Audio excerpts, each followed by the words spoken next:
But anyway, so the Supreme Court ruled that premium cigars, which our cigars are premium cigars because they're all natural, hand rolled. So hand rolled cigars that do not involve a machine, right? Mm. Like some of your cigars, like cigarillos and your lower grade cigars, they'll say handmade, but they're not fully handmade. They're like handmade and then machine rolled the rest of the way to tighten them up or whatever.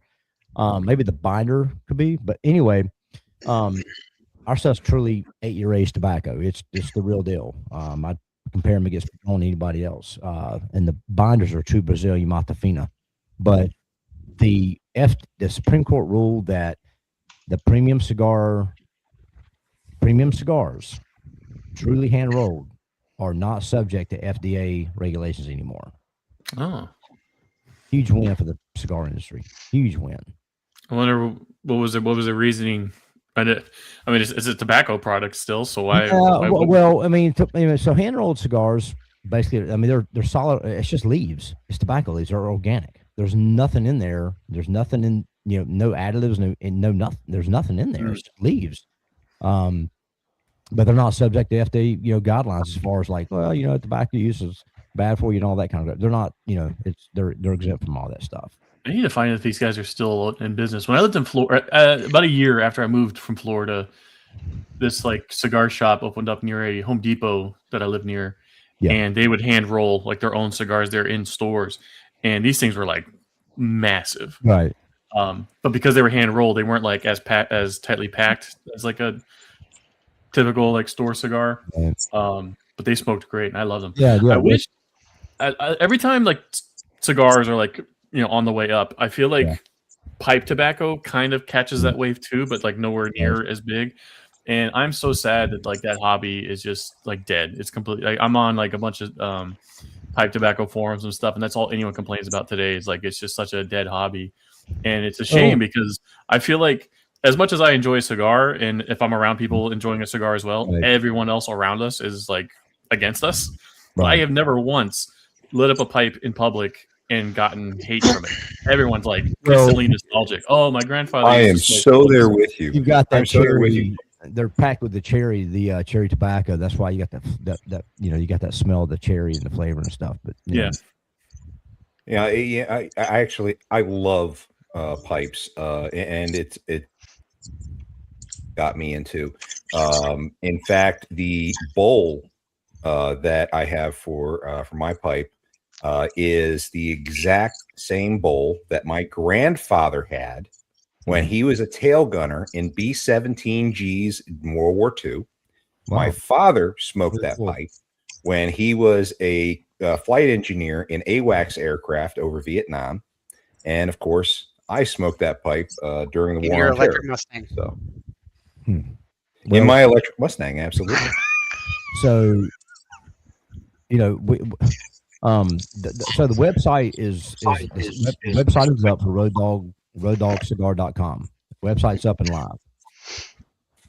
We got to get a few more pieces that the bank we ended up going with.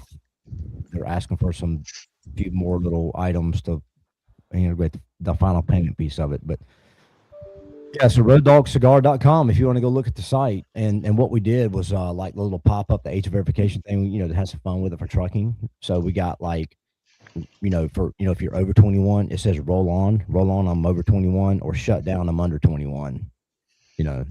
But a little fun there. But you're gonna have like facial verification for that? No. I love how some sites it's like yes, I'm 21 or no, but like I found the cigar shop, they're still in business, thank God. I had to like type in my actual like work date. So there's different, yeah. I mean, so we could do that too. It'll be the app that we use. It's called AVP. We can use that too, but so you have your choice. You can actually do the check, yes or no box, like what we've got. That's all. George Strait out, huh? Or you can do like you got to actually physically put your birthday in there, and some of them actually now have it where you have to show your driver's license. That's a bit much. Is it like all state dependent, like where you're living in the country? No, huh? So Spencer, when are you going to introduce K-Cups? K-Cup pods for your coffee. Yeah, no kidding. We've got Black Dog in K-Cups. Why would you You want got to Black Dog poison and K-Cups? John? Hey, it's a matter of convenience. I can't drink a full pot of coffee by myself, so I'd make it one cup at a time. Well, why don't you get, so, there's been a big, and I'm not trying to deter anybody from buying our products and K-Cups, but, there's that big thing going on right now that running hot water through the plastic is not very ideal and very good for you. Because, there was a lot of drivers at the show this past weekend that were talking about that. And what they've done when all that stuff started coming out, they're buying the refillable capsule that for your Keurig. Now you've got to get the right one because different Keurigs have different requirements. Like, just because you have a Keurig 2.0 or whatever, the refillable pod that you can buy may not actually fit for your specific machine. So there's like adapters, because some of them have you got to take out the whole thing, the whole cylinder, and you've got to replace it. But a lot of people are starting to do that now, John, where they they can just have like a couple, 2 or 3 different bags of coffee. And, if you feel like a medium roast today, tomorrow you may feel like a dark roast. And a lot of people are just electing to do that now. Just refill them, just do your own deal. Yeah, I've actually been off coffee for years, and my mother-in-law, when she visited us a couple weeks ago, she brought us a 1-cup Keurig maker, and now I'm hooked again. So I got a stack of K-Cups. I'm looking my way through now. Do you ever do like a pour over? I have French press is actually my favorite. When it comes to coffee, I love using 4 to 5 minutes, and you can preheat. You can have it set like if you got your kettle, set up. Some of them you can get that have timers on that'll come on a certain time in the morning, and you can go ahead and prep your French press. I love a French press, but my actual favorite way to do coffee is a Chemex, a pour over. And I've got a 6-cup Chemex. They make an 8-cup. They've got, I think they've got one that's like a 3-cup. I think, yeah. But Chemex, that's just the best way to do it, right there. I don't mind the pullovers. I got one for Christmas a few years ago, but there's just something about French press because you can let it steep for like as little or as long as you like. Yeah. Anytime I'm doing you can do that with a Chemex too. Yeah, anytime I'm doing like a cold brew concentrate, I always do the French press. Yes, Eric, we're talking microplastics. As it's related to coffee. We're in a subgenre here, Eric, okay? You have hit on like the Reddit reply, you know what I mean? And now we're in our whole new subreddit here. But so yeah, Reddit years ago used to have a really good active pipe tobacco community. There was a article they posted back in I want to say like 2011. This woman, her grandfather passed away, and when they were going through his house, like collecting all his stuff, they were remodeling one of his rooms in there, and they knocked a wall down, and they've discovered hundreds of tins of tobacco from like the 1920s. Wow. It was all Prince Albert tobacco. And I actually emailed the journalist that wrote the article, and I was like, hey, you don't know me. I'm just some nerd from Reddit. But could you put us in touch with that woman to see if we can buy some of those tins from her? Mm-hmm. And he did. And I wrote her a really nice email, and I said, look, I don't know what these are worth to you, whatever. How much do you want for them? And she's like, $20 each. So I bought 2, posted it on Reddit, and then they immediately flooded her, and she like jacked the rate up. She's like, I want 50 now. Nice. So yeah, I have in my basement. I know I should have. In my basement, I have some like Prince Albert tobacco from like 1920s. Yeah. We also got actual tobacco or just the tins. So I bought 2 tins. I opened one, but I left the other one intact because they still had like the tax stamp sticker on it. But the one I opened, I poured it into a mason jar and then put it in like one of those Humapacks and just sealed it up. Mm-hmm. And maybe once every couple of years, I'll crack it open, smell it, and it still smells great. I have not attempted to smoke any of it, but I think it would still be pretty good. Bro, that stuff at this age is definitely some wacky tobacco. Yeah. Like, you were definitely going to get a buzz off that stuff. Yeah, We you're got, talking about getting a really good hit of nicotine. Uh, Just roll one of those babies up and take a hit. Hey, Well, it was funny when I was like Don't tinkering with all of it operate and machinery.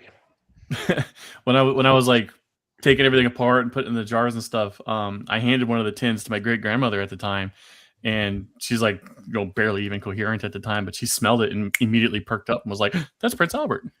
My best friend's grandmother used to do snuff in the little tin cans. She's always put it, between her cheek and gum, and the snuff was pretty cool. Yeah, my Surprised grandmother that- did the snuff, in the snuff box. Yeah. And, I never Very- I tried it once and very about classy. gagged me. Well, you guys need to start doing cigars. These are getting ready to go on the website. These right here, these travel humidors. Oh, nice. They hold 5 cigars, in them, and we're going to get some. I think. So just so everybody knows that, like our box count, because you want to be trucking centric. So our box count is not your typical 20 or 25 sticks in a box.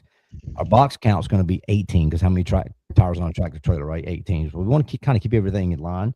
I like that. So we've got they're nice, really printed, heavy duty cardboard type boxes for the boxes. We're thinking about the wood, but we've considered doing, and we're getting them priced out, doing an 18 count, just like the one I just showed you, the airtight, waterproof travel humidor type thing. Do an 18 count and let people buy those stocked with cigars in them, and you can buy it without it, but that make that the box, and then you've got something that you can use, going forward. Whether you smoke our cigars or not, you still got that nice travel humidor to use that'll hold 18 sticks. So, Are you just going to sell cigars, or are you going to do pipe tobacco also? No pipe tobacco, at least not right now. I mean, maybe down the road.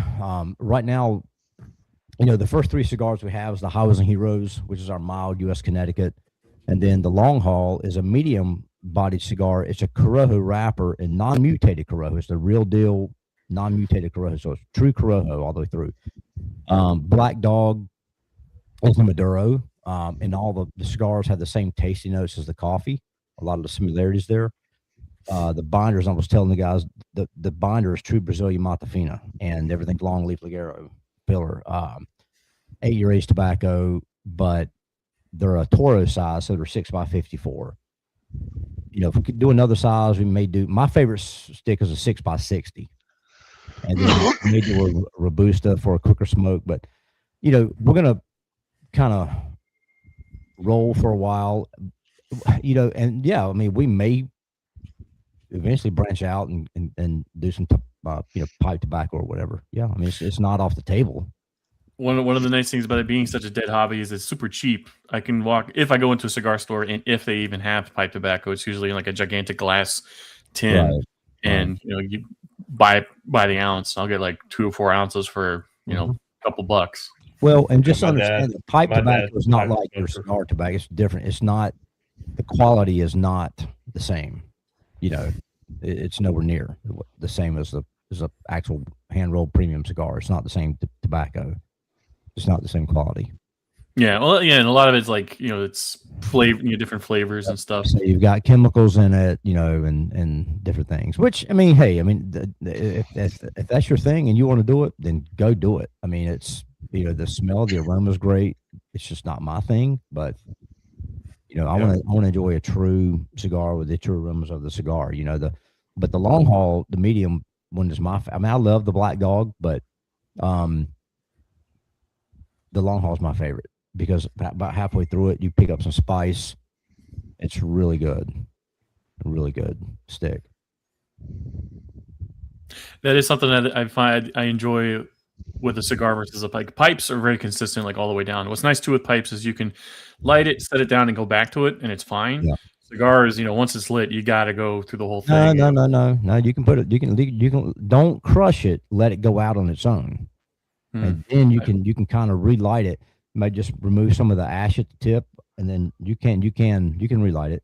It's not gonna taste any different.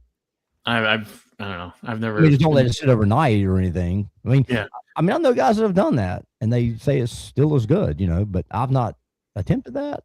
Savages. I mean, I'm the kind of guy that once you start it, you finish it. You're gonna smoke it out. But what's great with cigars is like that last 2/3 of it. There is like nothing better. You don't get that with pipes or really anything that I've tried. Cigars are like very unique with that. But you can access, like if you go to roaddogcoffee.com, you can access the cigar site from the tab at the top, the premium cigar. It'll jump you over to cigar, and there's a coffee tab that jumps you back. Unfortunately, you cannot buy coffee and cigars together in the same cart because they're two separate websites, because there's restrictions with the Shopify's. They don't allow you to sell tobacco. They'll host your website, but you can't use their payment for tobacco. So you have to have different. Now, eventually, we're going to integrate it. We're going to find a way to integrate it all, and do it where people can do it. So, and it's all going to come out of the same fulfillment center anyway. So we'll figure it out. But that's just bullshit. I thought this was America. Well, yeah, it was America, but back in the it was America back in the 1800s. It's in America, huh? My dad and I had this idea for like a gun store / smoke shop. We were going to call it Smoking Guns. He had a guy that would go to Belize, and he had like a really good cigar connection down there. Yeah. And he was so close to opening up a gun store in South Carolina and then have like a little cigar shop next to it, but never went through with it. But that would have been so fun. Well, if that had happened, we never would have had the freight fraud fighter that you are, though. No. Speaking of America in 1800, so I had a T-shirt on that showed the last day. They had 1898 and real big white distress letters on the numbers on the front of it, and a graphic that I did on the back of it. I had so many people ask me, "What is 1898? What's 1898?" I said, "Well, that's the first year the semi truck was launched. It was invented in 1898." So it's just the whole thing, the whole premise around Road Dog Coffee Company and cigars is it's offering people a great premium product, but also educate the industry and the general public of trucking. Like the 1898, just putting stuff like that out there. Educating people. I hope Stephen Ruhi's watching this, because he's like turning into like a really big trucking history account on Twitter. Yeah. People always will quote dates and times or whatever. Mm-hmm. And Steven has done an incredible job of finding like original sources of like newspaper scans and stuff, and either confirming or like, correcting people on that kind of stuff. I want to ask him, like, is it really 1898? Or, he'll be like, no, back in 1877, it was like two brothers. It was 1898 in Cleveland, Ohio. Winton Trucking Company, Winton Trucking Lines, or something like that. Winton.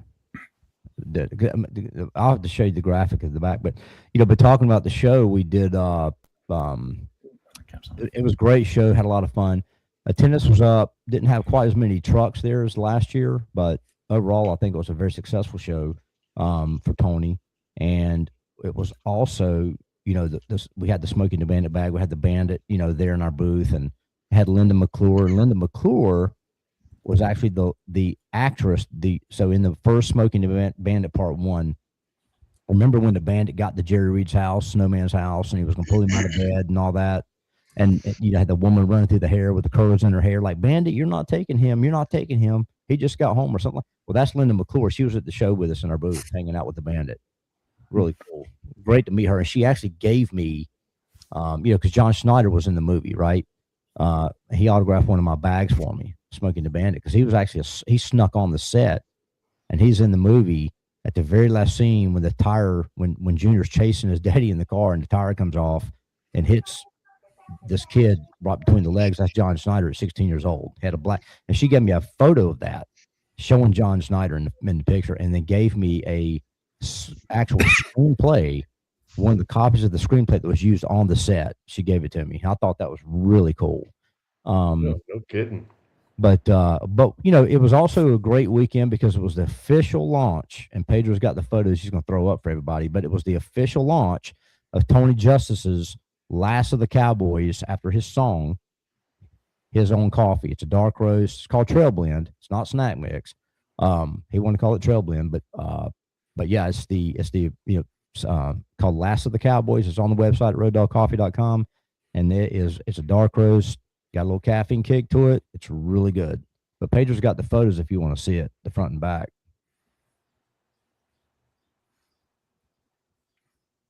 I love finding like old screenplays like that and then seeing how it's like diverged from like actually what gets put on screen. Mm-hmm. Yeah. Did you ever go through it and see like how 1-to-1 it was? Or Yeah, it was pretty. It was, except for Jackie Gleason, he ad-libbed a lot of his stuff in the movie. Yeah. But so this weekend we'll be in Random in North Carolina. It's called the Random and Cruise In. It's a vintage car show. The bandit will be there with us again with his Trans Am. Another guy who's the Buford T. Justice lookalike and Junior. They'll be there hanging out. So it'd be a fun time this weekend with that. So how's Blitz Week going for everybody? I love how they call it Blitz Week, even though it's only 3 days. Yeah, it's Well, a lot of state agencies run it for the entire week. yeah. It sucks. Yeah. That's the answer. Everybody's trying to gouge. Everybody's trying to gouge rates. Everybody's trying to just shove it down your throat. Like I'm like, rates are already high, bud. We'll just wait. Thanks. Then there's guys Yeah, like we're- the camp we're in the soapbox middle of this. counselor. We're in the middle Hey. of this project, and we're not really running much of anything else except this project. Right. Justin, I don't know if it's a question for you or John, but during Blitz weeks, because I don't keep up with it that much anymore, because I don't have a truck company anymore. So, what does the FMCSA or the DOT, do they release like data? Oh, yeah. How many Yeah. trucks are put out of service in Blitz Oh, week? yeah. All that. Oh yeah. That'll be Oh. out sometime next week. I saw a post Yeah. yesterday that said that they put over 30% of the first day, over 30% was out of service. Yeah, and it's typically like 1 in 4. Yeah. Do they get real granular and say, okay, well, this state had the Yeah. most out in service Yeah. than any other state? Yeah, the last going They will. back like the last 10 years, brakes are always like the top one Oh, that they're yeah, placed out of yeah. service for. And then hours of service and going further down. Garrett has a dashboard put up right now to like look at the raw data coming in. Right. And then by next week, FMCSA will put like a nice little report and stuff out. Right. Yeah, I'd be curious to know what states, who leads. I mean, and that's it's kind of hard to, I think some of those numbers are skewed because you got some states like Florida and California and Texas that are much larger than other states. So you got more trucks on the road out in those states, and Yeah. it also depends on how many resources that the state allocates to Blitz Week.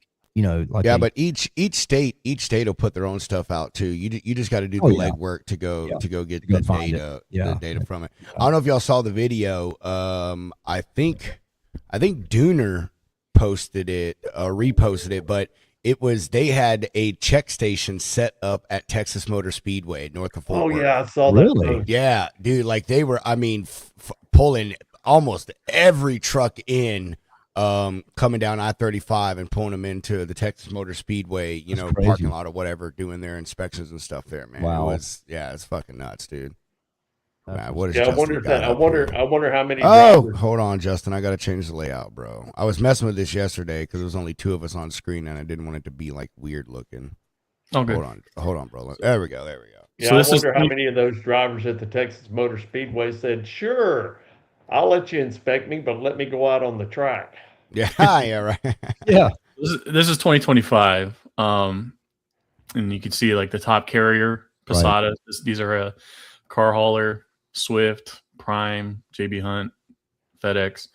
Mm-hmm. Best carriers. So these are all the ones that had the most inspections, but 0 violations. Right. That's And then- great. My favorite, shippers. Who's giving these assholes freight?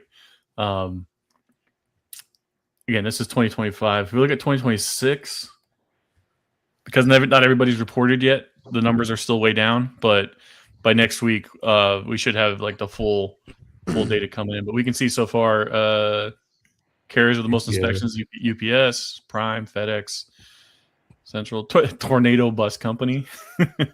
Tornado. 21 for golly for a Yeah. bus company. See, that's another one of those things that like I don't know who was just saying it, but you know, the people with the most trucks on the road, like I feel it's kind of what's the word I'm looking for? I don't really want to say biased because that's not the word, but you know, it's like of course they're going to have the most. I mean, they have the most fucking trucks on the road. You know what I mean? Or they have a lot of trucks on the road. Huh? Right. Oh, wow, Walmart. You got the most trucks, you Great got the most hits. It's kind of like Pedro, I'm with you there. It's kind of in the air medical industry. There is one company called AreaVac, Yeah. and they have like 300 bases across the United States, and they have the record, or they hold the unpopular record for the most aircraft incidents and crashes. Yeah. But when you have 350 aircraft versus Yeah, right. a service having 1 or 2, you're going to be at the top of the list. Oh Yeah, yeah. of Hey, course. was that what you're showing? Was that just one inspection? This is one truck in New Jersey. 30 violations and 5 out of service, two driver violations and 28 vehicle violations. Holy yeah. That's smoke. pretty Driving a truck with no CDL, no medical, just Mhm. lights out Mm. everywhere. Oh, yeah, no, No, you the wonder- breakaway it's is crazy. not attached. Like, Does it And say you know what the type of crazy. truck it is? boys, I got to run the kid to school. I'll catch y'all later. All right, Does buddy. it say what The- type of Yeah, truck take it is though? Here. well, here's what, the what kind of truck? thing to me. It's a hot shot.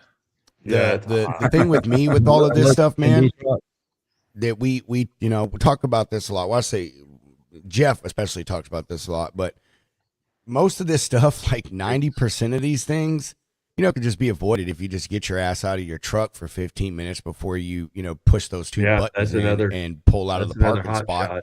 You know what I mean? Yeah. Like there is no excuse. I Takes mean, five- I takes 5 say, minutes to walk your truck. yeah, there's no Yeah. excuse for you to get hit for a marker light. Zero. There's no. Well, you know. now Pedro. I wait mean, a second. I know Wait they a could sec- go out wait, on the wait, road. Wait. They could go out on the road. I'm gonna push back just a little bit on that because I know that my LT. guys, they check their lights and stuff and every single morning because we have to, because we pull OD stuff. But there have been times where we pulled into a scale, to have everything, to have our permits and stuff checked, and you have a light burnout, either Mhm. burnout or maybe a wire broke, and it was working fine in the morning when you did your inspection. So, I mean, that's just Well, like. let me that's back just up. like For the fire. most part, JR, for the most part, you shouldn't be Yeah. getting hit Well, for, yeah. things like that. I mean, incidents do happen and stuff, but I would agree. when I you would have agree. when you have several lights, when you're getting hit with your headlight, your blinker bulb's out, you got to clear and slide out. You know what I mean? Oh, Yeah, it's well, just that's- like, there we go. really Finally, your trailer lights at the very top of your trailer. Finally, a semi Right, here. Let's those. see. Air brakes, cargo not But- secured. But regardless, most of this stuff could be avoided if Yeah. you're just simply doing a good pre-trip, or a Right, pre-trip every No, single day. You're yeah. absolutely right. Right. You're absolutely right. I mean, that's just You know, like. one of the things and a that post I was trip. seeing. And a post-trip too. One of the things Well- I was seeing a lot of in the last month, and I'm wondering if this Blitz Week is going to highlight any of that, is the guys who are running with fake DOT numbers on the side of their truck. Yeah. In the last few weeks alone, there have been over a dozen DOT numbers where you have 2 or 3 trucks on the DOT. The DOT is only like 7 or 8 weeks old, and it has 300 inspections. You got to against it wonder, already. John, that's a good point. You got to wonder if these DOT, when they're going up there and they see that it's a magnetic sign, I wonder if they're like peeling it back to see, hey, is there something behind I would this be. sign? You know what I mean? I would be with too. I masking would. tape on it, holding it on with masking tape. And what's Yeah, true behind that. When- Yeah. When Adam Some and I of the went officers road trip that to I've Philly. spoken to over the last few weeks, I would say about 50% of them are. Yeah. So they are looking, they are asking questions, they are looking for documentation. If it's a quote unquote owner op who's leased onto somebody, they're asking for the contract, and of course, 20 minutes later, the contract comes in. The contract's only half filled out, and it's pretty sloppy stuff. But it's out there. So this is the winner I'd from like to last see if it's 46 violations. That's crazy. We used And to it's a Freightliner. incentivize our guys. Like if you got hit during Blitz week and you pass flying colors, bonus them, throw them a bone or something. I don't know. I mean, Oh yeah, no. When I had my box truck fleet, back or just whatever, just give them incentivize them to do good. when I had my box truck fleet, if you got hit for an inspection and it was flawless, I gave you 250. Yeah. If it was no out of service violations, I Mhm. give you 100. Damn.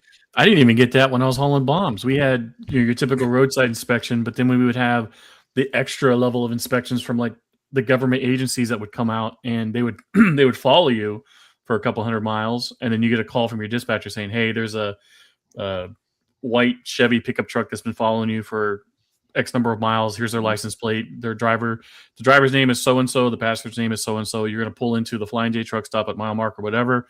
They give you like everything about these guys, so you know you're not getting hijacked.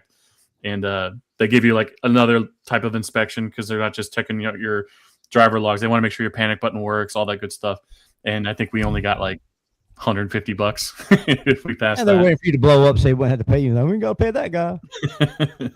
Well, what's interesting about this year, a lot of these like top violations are all hot shot.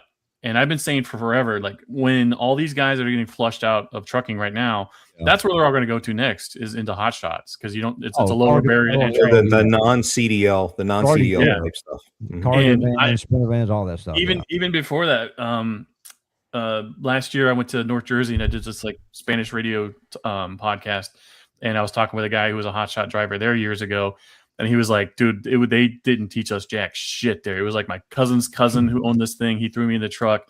He's like, I was getting tickets left and right, thinking he was going to pay for it, and when I showed him all the tickets, he's like, no, you got to pay for this. He's like, it's like $3,000 worth of tickets." Wow. And he just never ended up paying him. Now he's a crane operator. Not jumping off subject, but Adam mentioned about the helicopters and all that. Did anybody see the poor soul that got sucked up in that? I think it was Frontier Airlines, that the engine, he was out on the runway, got sucked into the turbine. Suicide by plane. Suicide by aircraft. Golly, I saw the video. That I've seen that before with like a burst strike that blows, but wow, I mean there's some interesting ways to commit suicide. Getting sucked up into an aircraft engine is not one that I would want to do. No, it's not one that you would think of. Well, there was and this was years and years and years ago, and you might can find it. There was actually, I think he was I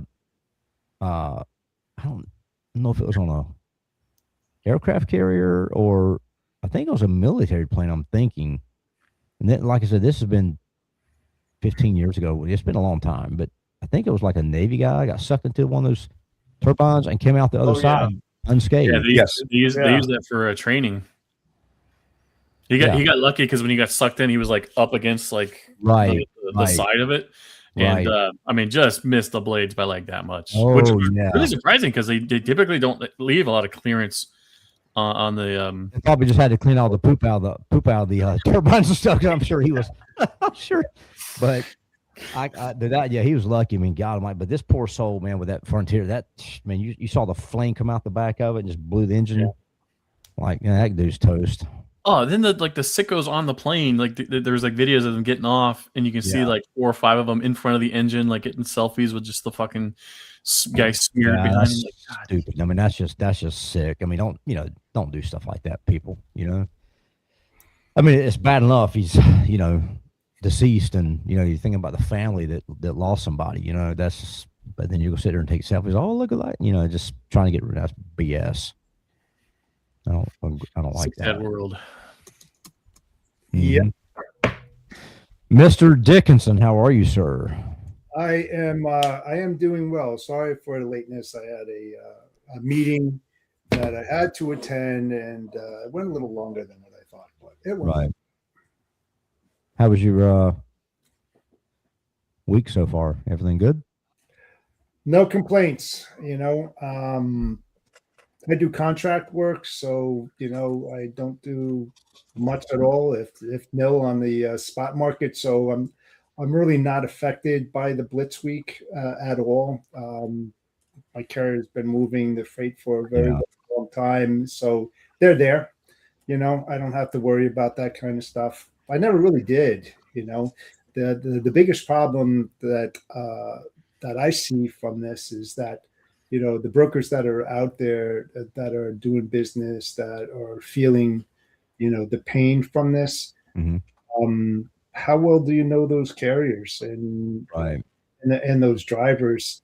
If you're afraid that they're going to not show and pick up or deliver your freight and head home so they don't get inspected. The biggest question I have is why don't they want to be inspected? If I'm a driver and Jay Yeah. and Justin, correct me if I'm wrong, I would want to get that inspection. I would want that on my safer. I would want that A+ up there showing that, hey, I went Right. for inspection and I'm a good guy. It's the questionable things that when these guys are afraid, they're not maintaining their trucks, most likely because they're not making enough money to pay for a set of brakes or tires or whatever. And that's the biggest issue. That's the problem we have on the roads today. Well, if you're with Blitz Week going on, if there's like a huge influx of people at the local hookah lounge, so they're taking off.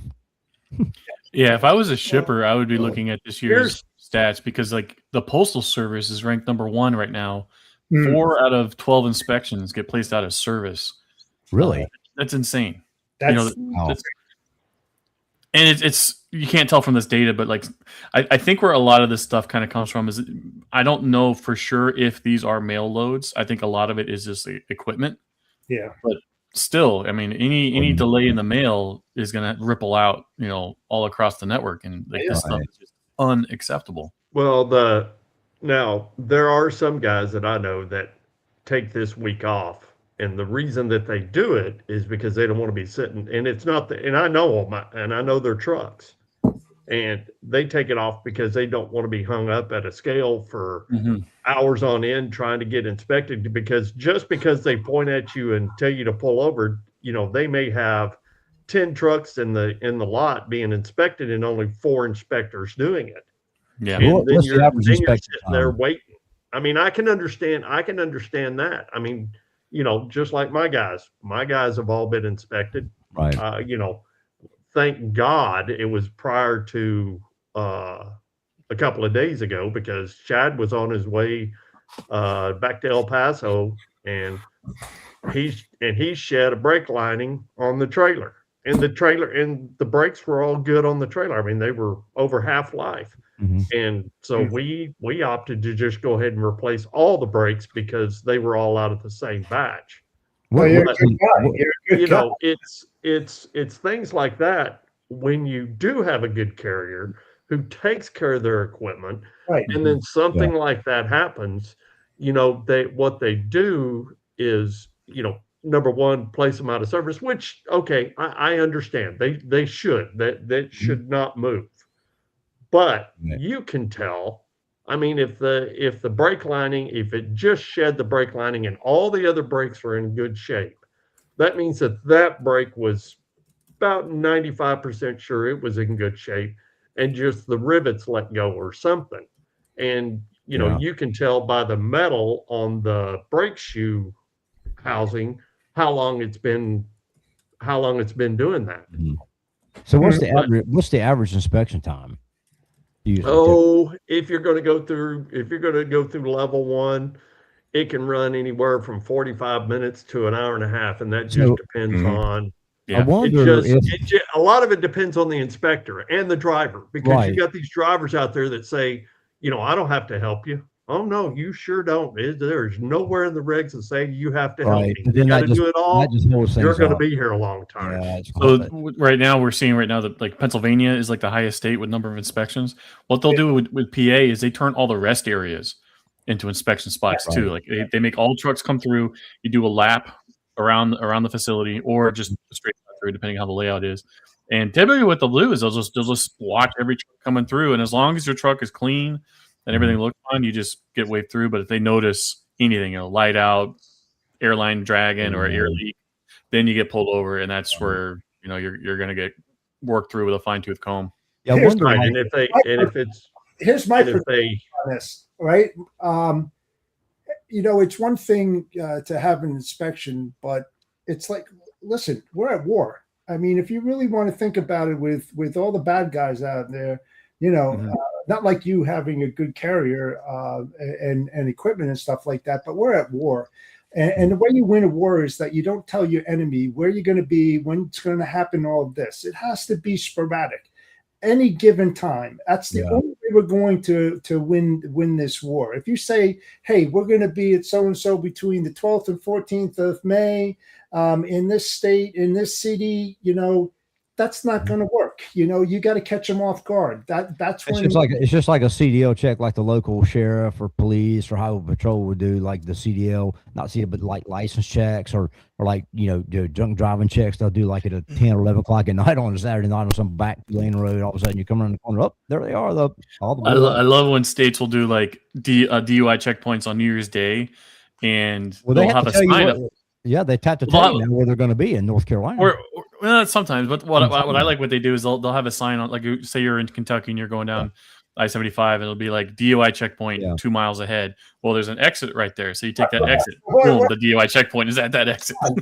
I mean, seriously, listen, the good guys out there are going to make a lot of money when they get the bad guys out there, because rates are gonna go up, right? So Right. it's Yeah. not a bad thing to wait there and get an inspection where they're getting rid of the bad guys, because the capacity goes down, the rates go up, you guys make a lot of money, the good guys, and that's what it's all about. Let's take care of the good guys that are doing the ethical things, that are taking care of their equipment, that want to know and build those relationships with brokers, directly with shippers, and amongst themselves, of what best practices really are. That's what we Right. need to get back. It's like going back to deregulation, right? When I started, right? Those guys there, they wore uniforms. They really cared about their business, their look, their impression to the shippers and everything. And the shippers loved it. I loved it when a guy came in. You could look at their cab and it wasn't shit all over the place, and the truck was washed. They really cared. All And of then them had uniforms on and they look professional. Yeah. and it gives the good guys a bad name, because they look and they see one driver that's just a complete wreck, wearing flip flops, and shit all over his cab. They think every carrier out there, that's the way that they operate. That's not the fact.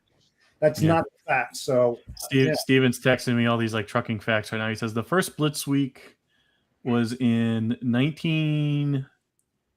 the idea for Blitz Week comes from 1974 to 1975, when Congress wanted a 10-year study on the effectiveness of the new DOT and its safety mandate. That first Blitz, they inspected 54,000 trucks. It only accounted for 0.002% of the 24 million vehicles operating, and 1/3 of those inspected were placed out of service. Wow. So this is like nothing new. 1 in 3 trucks being placed out of service. I wonder if they'll ever do away with Blitz Week. Just get rid of it. no. They can. It makes them so much money too. It does. Yeah. It does. And But they should, and they number one, they should, and I agree with Jeff. They should not.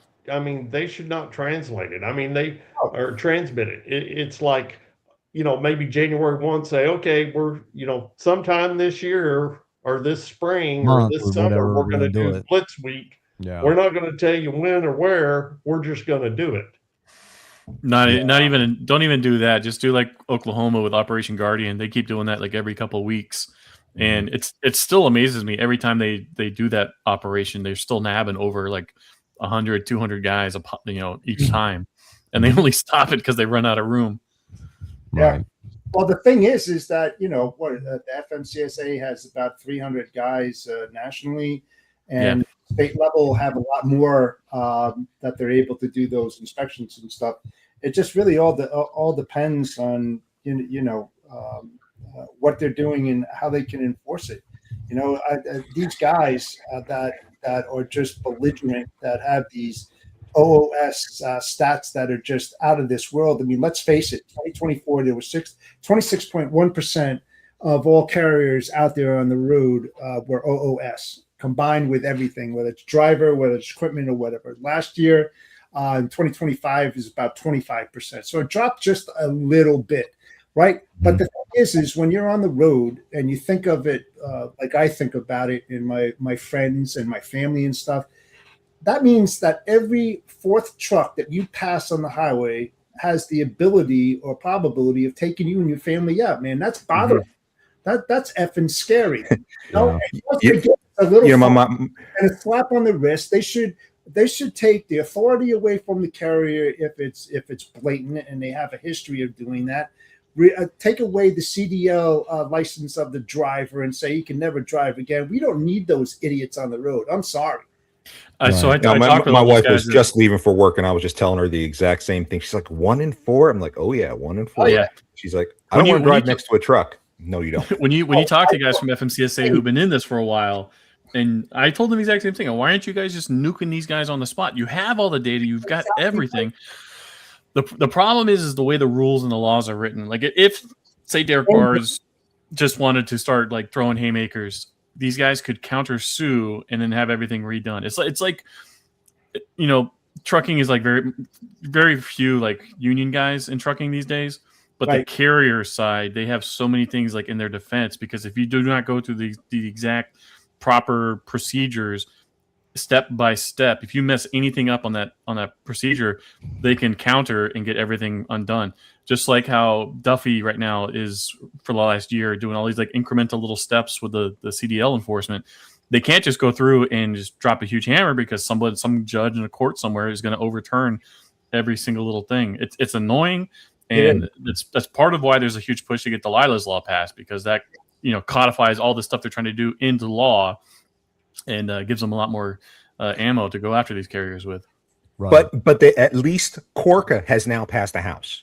Yeah. Oh my goodness. Corca has passed the House, and frankly, that was against the odds. I've spoken to several guys over at FMCSA over the course of the last couple of weeks, and I was like, okay, what do you think is going to happen? He's like, I don't see Corca making it, in which case I know Delilah's Law is going to go, but I don't see Corca making it, and so I don't know if we're going to have the teeth to actually enforce Delilah. No, I've been thinking Corca is going to pass for a while, because Corca actually didn't start with like trucking. It started with the retailers. It was Walmart, Target, Walgreens. Mm-hmm. They were sick and tired of these theft rings coming in and ransacking the stores. So there's a massive push from all the large retailers and their lobbyist groups trying to get this thing passed, because they're like, look, we're stuck between a rock and a hard place. We can't have a store inside an inner city and then get completely robbed. So we shut it down, and now people are pissed off at us because we shut the store down because we can't run it profitably. So yeah, there's a huge push on all sides for corporate.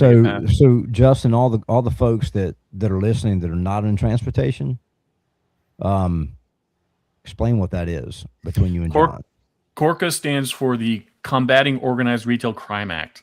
It basically, so if you're a shipper, a carrier, a broker, whatever, and you get a load stolen, which happens all the time, every single day, you can compile the most amazing case whatsoever and hand it to law enforcement on a silver platter. You go to the FBI and you say, I got $10 million worth of sneakers stolen from me. And the FBI is going to go, well, was there a bomb on the truck, or is the truck driver a serial killer? No, we don't care. That changes. We think there was, but we're not sure. Yeah. So retail theft and cargo theft and stuff just really did not reach like the level of give a shit for like federal law enforcement. Right. It's reached the point now where like, each individual little crime really doesn't amount to much, but when you combine it all together, it's, billions and billions and billions of dollars in theft. So there actually is like a will to go after this stuff now. They just didn't have the manpower or the budgeting or whatever to go after it. Well, it affects everybody, just the general public, because the insurance rates go up, and those insurance companies are going to reallocate their losses and payouts. They're going to try and recoup their money, just like they did with all the hurricanes. If you have a house at the beach, as will the big box stores. We are seeing upwards of anywhere from 15 to 20% of what we're spending over in Walmart, Costco, etc. right now are just to recoup money. From what's been stolen in the past. Right. They're pushing that cost onto the consumers.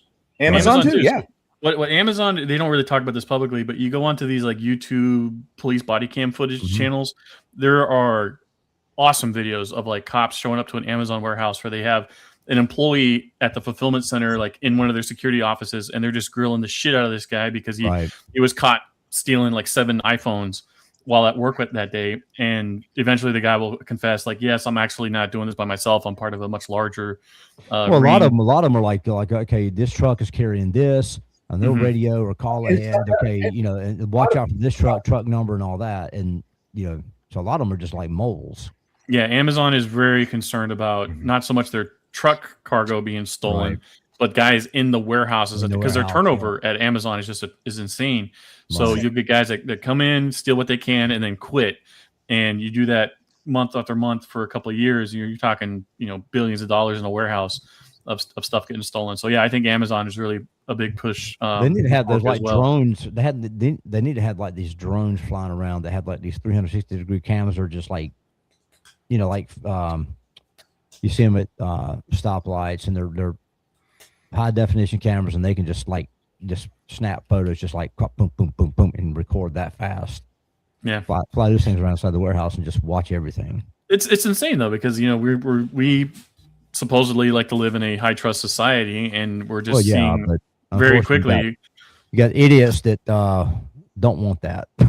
Yeah. Screw it all up. Listen, desperate people do desperate things in desperate times, and over the last, several years, we've been in that trench, and a lot of people are doing it. Listen, if somebody comes up to you and you're in bad shape and you're trying to put food on the table, and they got a $20,000 bill, and bills underneath Right. the table, you're going to be tempted to take that and saying, "Yeah, I'll tell you where that truck's going to be," and listen, it happens all the time. You can go through test, getting verified and all this kind of stuff, getting hired and everything, and you look like the cream of the crop, and yet, something bad happens and you get an offer, they do it, man. It's funny. I was watching Casino on Netflix last night, Right. and they do this great breakdown of like all the inside informers that work at the casinos and the hotels. Guys that would call in and say, "Hey, we got so and so with like a load of diamonds in his duffel bag, staying at room XYZ." I was like, "Damn, that's exactly how the cargo theft is happening today." It is. It's one of the many ways out there, and you described it properly. Is there are moles, and we're actually seeing this on the driver's side too. You've seen the alerts recently go out about Trojan drivers. That are in it for the long run. In fact, I had a discussion with Charles Gracie about it back on his show on Monday. It's out there, and there's too many inside the system who are feeding information to, whether it's the Mexican cartels, Eastern European syndicates, whoever, but they're feeding the information out, and they're making a good return on in the process, and usually able to keep their nose clean along the way until they're finally discovered. If you're not vetting the people that you're hiring, it's a problem. And yes, Jeff, you're 100% right. Even the very best of us, when confronted with the worst possible situations, may make a bad decision. Yeah, I've and you can seen vet, that you can too, vet like them all on- you can vet them all you want, but sometimes it's just they're the tides are turning in their personal life or whatever, and it causes them to become bad actors or do make bad decisions. But you've seen all the drug movies, and like over in Mexico, and then when the police are coming through there, they got all the little kids with their cell phones, radio in the head. Hey, they're coming, or even in the high crime areas in our country. They've got all these little people sitting around different buildings and all that, like looking out for the police and stuff, and they'll radio ahead, they'll call ahead or text somebody, say, hey, they're coming through here or whatever. Hey, I got a true story. I'll make it as short as possible. But when I got involved into investigations when I was working for Onkyo USA, you probably heard of Onkyo, the high-end receivers and stuff like that. Oh yeah, great stuff. Yeah, I hired a one-armed guy to work in the warehouse, and it so happened he became the one-armed bandit. And literally, what he was doing.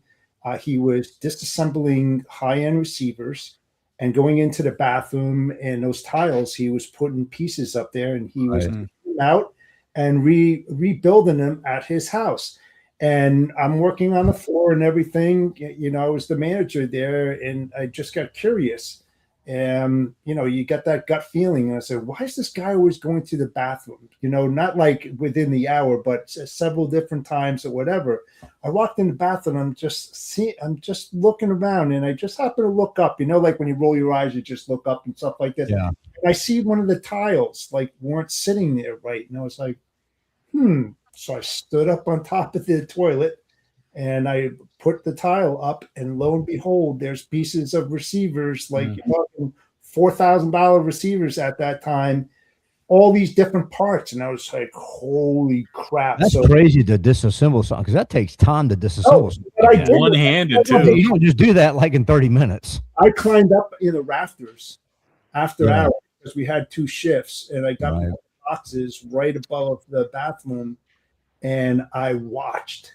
I watched him go in and stuff like this, and was looking at his clothes and looking for bumps and all this kind of stuff, and boom, nailed him. And I literally hired a one-armed bandit. I mean, it sounds funny, but these people, man, they were trustworthy and handicapped and all. You can't trust a lot of these people, no matter what you do. They'll do. What's ironic? When I was running warehouses, the best, most reliable employees I ever had, who never touched a thing, who I could almost trust implicitly, were the ex-cons who were still on probation. They were some of the best damn workers that I've ever had. Who Two things: where was this, and when was this? Georgia, 20 years. Okay. Wow. Would not be possible in California, because that is 100% how that entire network works. All these guys, they know each other from the inside. They get out. Oh, my buddy works at warehouse so-and-so. I own a carrier. I'll go to him. I'll sell him $200 per truck that he brokers out through my brokerage to my carriers, and that's how that entire network works. Oh, yeah. Georgia is funny. I've heard rumors for years about U.S.-based carriers in Georgia where they'll hire a guy, say he's like Eastern European, wherever, does great work for like the first year or two, brings on a couple more of his friends, and then very quickly they just completely wreck their entire service. They lose contracts, they lose customers. That carrier is out of business. Lo and behold, new Middle Eastern carrier moves into that market. That's how they've been taking over a lot of that area in Georgia for the last few years. Oh, listen, guys, I got to go. I got to get over to the yard. I got a truck that's down. Yeah. Later, JR. Hey, have a good day. Panic is screaming at me. We can wind Thanks, this down. JR. Hey, thanks a lot, guys, for having me on. Do it again. Yeah, And later, don't bud. forget, everybody, Frozen Freight Iron Reach. Buy it. Thanks, guys. Thanks, man. Take care. I'm about to have to get off here too. I got to wind up. I don't fucking know, whatever. Me Free free. Because I just ran out of coffee. work. There you go. Come on, Oh, focus. so I can go out of town this weekend. Oh, no. Yeah, there's quite a bit. It's got to get done and a lot of catch up. So, yeah. So, John, what's on your agenda today, this weekend? Any last words for you, buddy? Well, today we have Amy and Sage going to be on the TikTok Diner. We're going to be talking about proper dispatch services, and I imagine we're going to be hitting some of the topics we talked today, especially dealing with the Blitz and how everyone's going through it. So it should be an interesting show. That is noon today, Eastern time. Check it out. Good deal. Also, forgive me, one other thing. Today, our very good friend Dale Prax is leading a group of 7 going to Washington, D.C. to have discussions with the federal government and Department of Transportation, their attorneys, etc. So we wish them the very best of luck in their discussions. And Dale, we were going to have a special episode Monday at noon Eastern of the TikTok Diner, where Dale is going to talk about his progress in those talks. Fantastic. Cool. Awesome. I'm going to text Dale right now. I didn't know he was in D.C. Yeah, Jeff, what I read say his you, post. brother? No, go ahead, Pedro. Oh, no, I was going to say, I read his post that he actually brought his son with him, and he got to go to like his son's college, and he was saying by like noon, dude, they did like 600 air miles, walked like 13,000 steps. I was like, damn, bro. Yeah. Well, I think his son's at the University of Maryland. Yeah, which he is just got only, accepted 20 into miles like out of some. DC. Justin, you'll find this interesting. He just got accepted into like some fucking quantum computing course, dude. Yeah. Who would have known? Who would have known Dum Dum Dale could produce such smart offspring? No, I'm joking. No, that's actually very true. Just like we're breeding horses and breeding on dogs. the wife's side. Yeah. Pedro. It's on the wife's side, not Dale's side. Sorry, didn't mean to cut you off, Jeff. Spencer said, "What you got for us, bro?" Say, were you talking to me? Yeah, Sure. yeah. I said, I'm sorry. I didn't mean to cut you off. But what you got, Jeff? Not a whole hell of a lot. Just doing my thing. Contract business. That's all I do. And trying to stay out of trouble. Yeah. That's it. Pedro, you don't have. Are you able to throw those two pictures of the bag on the? I totally forgot. If not, bro. it's no big deal. No, I totally forgot, dude. No, don't go busting yourself up. Justin's going to tell us his final words and tell us some good news or some bad news or some kind of news while you're doing it. Tomorrow at noon Eastern, I'll be on News Nation with Marcus Coleman on Boccia show. I think that comes out Sunday or News later. Nation, Later than actually, News Nation on live on like mainstream TV. News Nation. yeah, this will be my second time going. Yeah. That's a good. What whose show is it? News Nation. I always butcher her name, Boccia Ungar Sargon. She's a big journalist over there. She's a fan of truckers. She's been following me for years. Actually, I knew her through Gord. He introduced us years ago, Right. And now we've been chatting for a while. Back in February, she asked me if I wanted to come up to the studio to do a panel with her, Gord, and Marcus Coleman, Delilah Coleman's father. Yeah. And I said, in studio or virtually? And she's like, how far are you from the city? I'm like, 2 hours. She's like, yeah, come on up. I had a great time, but good Lord, $90 for parking. Holy crap. When her producer reached out to me yesterday, she was like, Wow. "Oh, we can reimburse you for parking. It's no big deal." And I was like, "Yeah, but gas and all that shit now." So I'm just gonna call in because I have to be on Sirius XM at 3:30 tomorrow as well. So can't be in Right. Good two luck, places bro. at once. Thanks. And then on Tuesday, I'll be on what's this gentleman's name? God, calendar click's not working. Dan Well, there's no cut for that show. Dan Ronan on Sirius XM as well. I'm like becoming like a regular correspondent over there at Sirius XM. I Nice. have a lot of fun there. Awesome. Keep doing Jealous. Thanks. Dude, I just say yes to everything. Anytime someone's like, hey, do you want to be on such and such? I'm like, yeah, absolutely. Sure. I say yes, and then I look at my calendar and I'm like, oh shit, I was supposed to be at such and such. Yeah. Every time. I'm the same way. Yeah, that's all I got. How about you, Pedro? Let me see. What do I got? Pedro's just trying to survive the day. Bro, it's been a crazy week, dude. Like, I don't know. My weeks have been weird, bro. My Mondays, I've gone into every week for about the past month with like maybe one load on Monday. And then by the end of the day on Monday, like I'm fucking slammed, and then it just keeps continuing. I'm not complaining. I'm glad that my book is starting to rebound again. But I mean, it's just it always seems to be 10 times worse on a week that I'm going to an event or like this weekend. I'm Spencer, I got those pictures pulled up. So or like this weekend I'm going to my uncle's funeral. So it's always like when I have a short week is like my busiest week. You know what I mean? Yeah. So like as I say, if I had hair, I would fucking be pulling it out right now. But good week. So what do I got tomorrow, ladies and gentlemen? There are a few shows that I get like this excited about. And tomorrow on the Logistics Lounge, we have a special, ultra special show.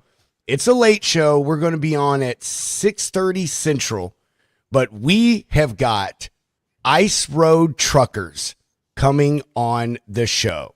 Like real deal, official Ice Road Truckers. Both these guys are up in Alaska. One of them was on the show, Ice Road Truckers. He's a friend, Carrie is a good friend of our friend, Taylor Barker. So tomorrow, Friday, 6:30 Central, we're going to have two guys on, possibly three, real deal Ice Road Truckers. I've got all kinds of amazing picks. Matter of fact, I think the flyer may have just dropped.